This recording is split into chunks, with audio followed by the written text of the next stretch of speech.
Kapolda Nusa Tenggara Timur, NTT, Daniel Tahimonang Silitonga menjelaskan duduk perkara Ibda Rudi Soik diberhentikan tidak dengan hormat dari Polri. Daniel menyebutkan ada beberapa pelanggaran yang telah dilakukan oleh Rudi Soik. Sebelumnya kami tidak tahu Ibda Rudi Soik ini siapa sesungguhnya. Tapi karena ada informasi pada saat itu yang menyatakan bahwa ada anggota Polri yang sedang melaksanakan karaoke pada jam dinas, maka Propam melaksanakan tindakan OTT dan ditemukan 4 anggota Polri. Kata Daniel dalam rapat dengan Komisi 3 DPR RI, Senayan, Jakarta Pusat, Senin, 28 Oktober 2024. Daniel mengatakan 4 orang yang ditangkap termasuk Rudi Soik. Adapun 4 orang anggota Polri ini kemudian dilakukan pendisiplinan. Nah, ketika ditangkap, mereka sedang duduk berpasangan, melaksanakan hiburan dan kemudian minum minuman beralkohol.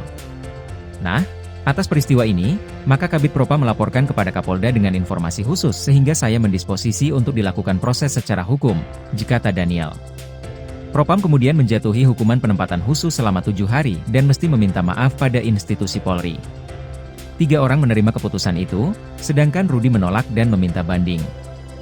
Dan pada saat sidang banding menurut hakimnya, bahwa yang bersangkutan tidak kooperatif dan seluruh membantah atas apa yang dilakukan tindakan OTT oleh anggota Propam sehingga dijatuhkan putusan memberatkan dan menambah putusan sebelumnya, ujar Daniel.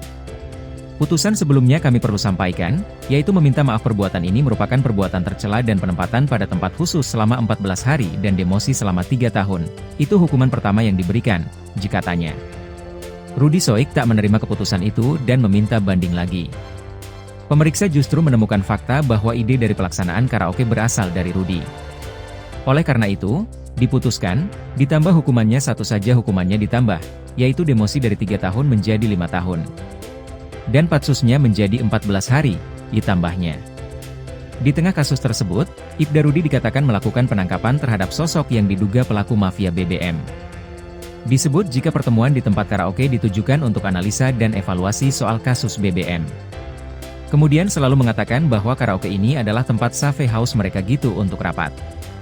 Tetapi pemeriksa dan hakim disiplin tidak bisa membuktikan itu dan justru sebaliknya informasi berdasarkan pemeriksa semua saksi-saksi termasuk pegawai karaoke, manajer karaoke dan kasat reskrim yang hadir yang saat itu hadir dan 3 poluan ini dan mereka disidangkan secara terpisah, secara split perkaranya di-split, ujar Daniel.